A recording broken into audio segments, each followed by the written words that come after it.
Welcome everyone. If you found this video, it's for a reason. This is not a video that I had planned to make. I literally woke up this morning with the divine inspiration that there are some messages that need to come through on specifically how best to navigate the big shift that we are all in at this time. This big shift that we have been talking about for since 2020, really, and that we will continue to feel until 2032, but heavily in the transition phase until 2028. A lot of us are feeling very anxious and disoriented. And although there is a lot of content out there on what the big shift is energetically, metaphysically, and in a more macro level, how we should be relating to it, when it comes personally to how we are experiencing this shift, it can feel very anxiety producing. There can be a lot of grief, and there is a lot of uncertainty for the future for a lot of folks. So let's use the tarot and get some specifics on how best to navigate this big shift. I think the tarot is the perfect tool to use because our subconscious thinks in images. So as I open up this space and ask how best to navigate this big shift, I invite you to also call upon your divine highest self, and so that your subconscious picks up on specifically the parts of this message that is most pertinent to you and your circumstances. All right, let's get started. Call upon my divine highest self. I ask for verbal eloquence, mental clarity, and open intuition and physical vitality. Thank you for protection from any unhelpful, negative, mischievous, chaotic, or confusing energies, entities, or people. Allow this to be a sacred container, a sacred space. And we ask at this time, what do we need to know or do most to navigate these big shifting energies that have been flux since 2020, but really took off on February 20th, 2026, with the conjunction of Neptune and Saturn. So when a card just kind of pops out of the deck, when we're just opening up the space before we've even really asked the question directly, always look at that card as being a general theme for the entire reading. In this case, the card that comes up is the Eight of Pentacles reversed. Now, not all reversals are bad. That is kind of a misconception. Some reversals are actually better than the card that is right side up. And in this case, the Eight of Pentacles is about cultivating inner skill sets. So this can be personal hobbies, it can be education, delving into your own interests, but it also can be self-development and self-transformation.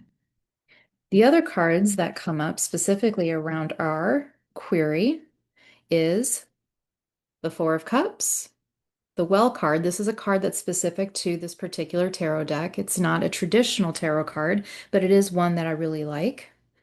And then we have the Six of Swords reversed and the Seven of Swords. Now, I always find the Seven of Swords to be a very interesting card, regardless if it is right side up or upside down.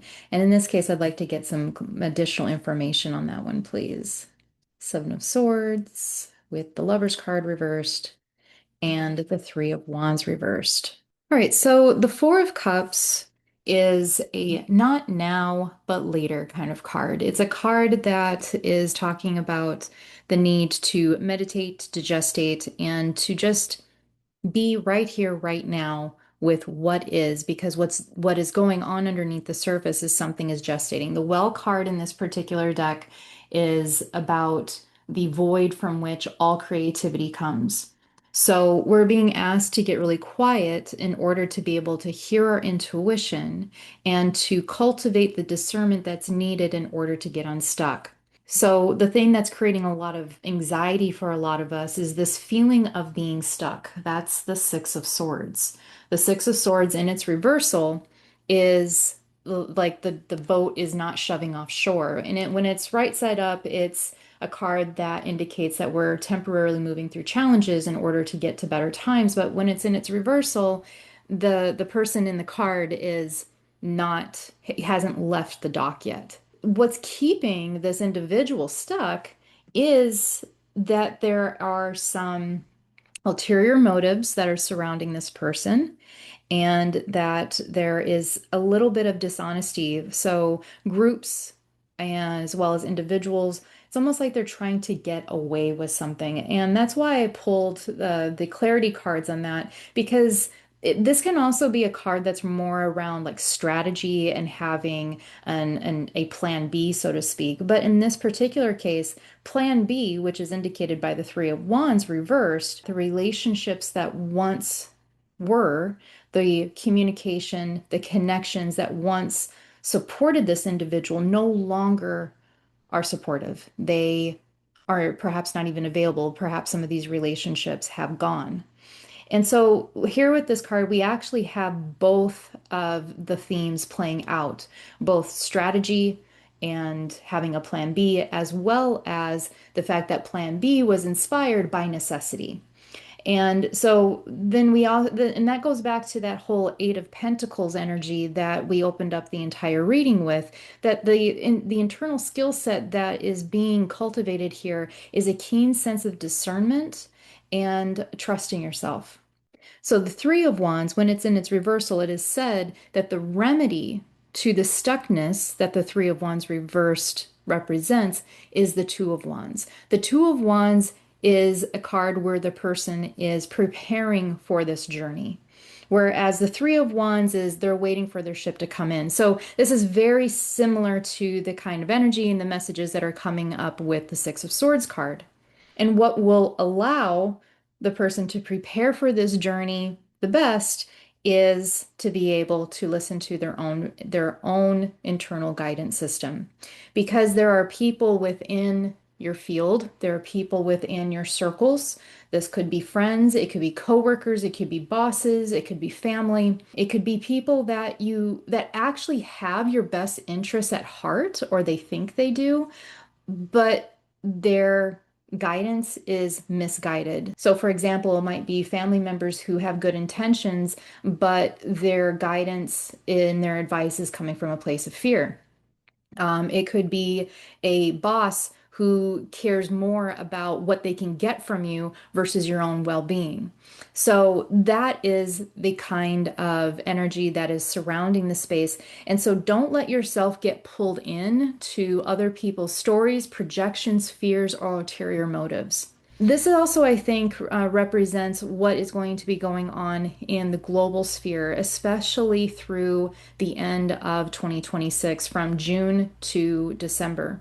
I think we're going to see an amplification of fear mongering, both on like in the television and content, the news. I think that there's just going to be a lot of groups that are trying to activate your system in order to be able to hijack what it is that you think about, and perhaps even tell you what kind of opinions you're supposed to have. There's going to be a lot of information out there that is going to want you to question your safety, your livelihood, and whether or not you are capable of making good decisions based on your own intuition, based on your own gut instincts. So it makes sense to me that the follow-up question to this that would be the best would be the question around what is it that we need to know or do to be able to identify our intuition versus fear. Your intuition, it always whispers, it feels calm, it feels grounded. It's not going to scream. Fear always screams. Fear is active and it almost takes your breath away. So if it feels that way, then it's fear. It's not intuition. It's not gut instinct. But let's get some additional information around that. How best are we to identify messages that are trying to lead us versus messages that are from fear or manipulation? All right, so the three cards that come up around this question is the Three of Pentacles, the Ten of Wands, and the Judgment card reversed. I think that this is very much for the folks out there who struggle with their sensitivity feeling like more of a detriment than a strength, and especially for folks who perhaps are trying to shed patterns of codependency. If it feels like you're being asked to give up more than what instinctively feels okay for the greater good. That's the Ten of Wands. Ten of Wands is about working harder than you have to. When it comes up with the Three of Pentacles, the Three of Pentacles is about a teamwork kind of a dynamic, and it is right side up. So it means that there are team and there are connections and communities out there that are actually supportive. But if it feels like you're the one that's doing all the work, if it feels like you're the one that's having to make all the compromises, if it feels like if you were to actually speak your truth in a respectful way, that it would completely be shut down, then it's an indication that you are listening to the loud shouts of what you're being told is expected of you, what you're told you should be doing. Those are indications that you're not listening to divine guidance, that you're listening to mundane guidance. But the good thing about this, though, is that it really depends on how you align. There might be some grief involved with having to let certain relationships go. There might be certain anxieties and worries about perhaps even letting whole groups go. Like, maybe you're in a toxic work situation and you know that you have to leave it behind, but that produces a lot of anxiety because your livelihood is wrapped in that. Know that if you were to make a decision based on what is best and good for you, that you will be supported, that the network, the people out there who are a good investment of your time, people who are not just wanting to take, but also know how reciprocation works, they're out there for you. And what's really great about the Three of Pentacles kind of energy as well is that it's not just about reciprocation and good vibes. That's more like Three of Cups kind of energy.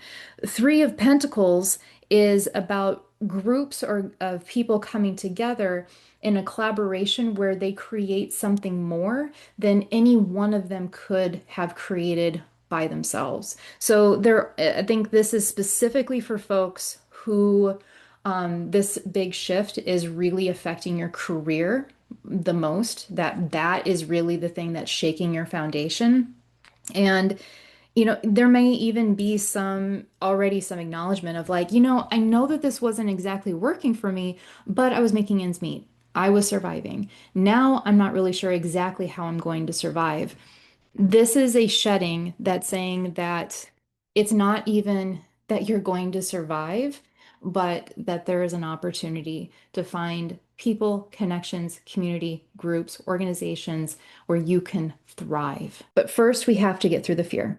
In my video about Saturn and Neptune conjuncting on February 20th, which is kind of like the mile marker where everything officially shifted. We were feeling it before that, but that's like the threshold. I talk a lot about not just Saturn and Neptune, but also Pluto's role in this as well. And I also talk more about how Pluto plays a pivotal role in this big shift in the video on the Basalt Basket, which is an astrological alignment that a lot of folks are not talking about, but it's huge. It's a huge shift for us, and that peaks in July of 2026. But both of those alignments have permanent ramifications. The Seven of Swords energy that we were talking about has a lot to do with that Pluto energy that I talk about in those two videos. Pluto is the king of the underworld. So he's about death and rebirth, about transformation, but he also dredges up that which is hidden in order to either make use of it, kind of like how you mine treasures underground and bring it up to the surface in order to be able to use them, or he dredges up what is poisoning the subconscious, brings it to the light so that it can be healed. And that is what we are seeing in the world at large, but a lot of us are experiencing this personally in ways that affect our sense of safety. So I think the next follow-up question is, what is something practical that we can do or know to help anchor us in those times when the uncertainty and the anxiety can just feel so overwhelming that it's hard to resist that pull. It's hard to resist that inertia. All right, so the cards that come up around that pull is the Queen of Cups, She is a master of being able to direct her energy and her emotions, calm and equanimity. And what I'm seeing actually with these cards is I'm seeing a timeline from where we felt like even if things were kind of shaky, we felt like we had it more or less, to a complete kind of breakdown of I don't got it. That's the Page of Swords, false, like kind of false starts, misconceptions, plans that were seemingly really well strategized, but just never panned out. Then that create kind of almost an existential crisis where we have the Nine of Swords, where there's a lot of worry, there's a lot of doubt. Like Nine of Swords is the quintessential nightmares, anxiety, worries card. Two cards that come up together, and when two cards come up together, I look at it as like basically one card. And in this case, it's the Four of Pentacles, which just has specifically themes around your financial stability, livelihood, and what creates a sense of foundation and security in your life. And then we have the Ace of Wands reversed that's with this, that what is causing that to be uprooted and for a person to feel more anxious than feeling like the magician that is on the other side is the Ace of Wands reversed, which is about self-doubt. And the thing that comes up too, as far as like the Four of Pentacles, the Ace of Wands, what I'm seeing here is that there is a doubt around what it is that you feel is your purpose, what it is that you're passionate about. There's a real question as to whether or not that could be monetized, or if it doesn't have to necessarily do with money, if that purpose and that passion is going to be supported enough in order for you to still have a firm foundation. Basically, if you were to follow your purpose or your passion, is it going to take too much reserves, too much energy, too much money in order for that to survive? There's a fear of that if you try something and it doesn't work out, that it would actually be more painful than just not doing it all. So we have the Queen of Cups at the beginning of the timeline where there's a feeling of equanimity. Then it feels like the rug got pulled out from under our feet at some point. This is the Page of Swords energy with the Nine of Swords. And then that causes us to have a feeling of doubt around our own purpose, our passions, and our abilities. I think this also has to do with we already have been asked to put so much energy out that there might be a feeling of burnout, and the burnout by itself can make us feel less safe. But on the other side of this is the magician. And the magician card is saying you do have everything at your disposal that you need, regardless if it feels like it or not, in order to be able to create the livelihood, the lifestyle, the connections, the community, the life that you want and deserve. The other thing that I'm seeing here is that there was a time very recently in the last 18 months where there was this feeling of like, well, if I just keep doing what has worked for me before, then it will somehow work out. And we're finding with the Nine of Swords and the Ace of Wands reversed is that the timeline is shifted.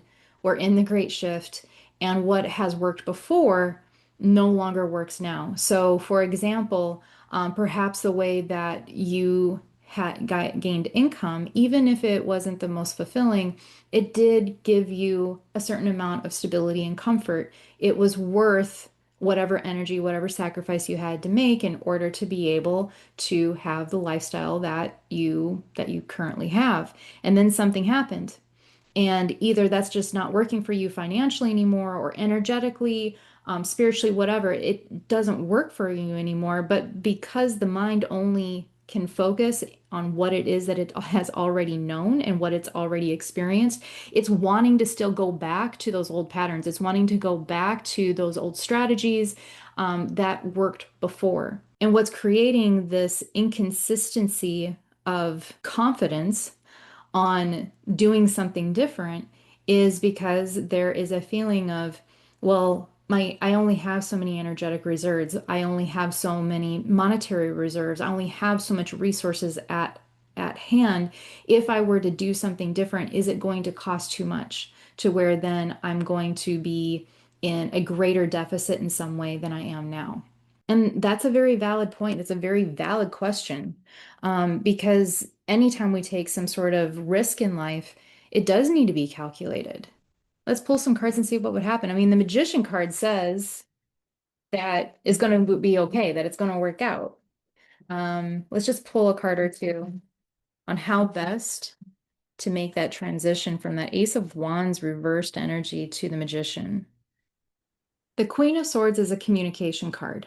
So it's basically asking you to ask for what it is that you want without compromise, because the Queen of Swords is very direct. She just like cuts through the BS and she says it as it is.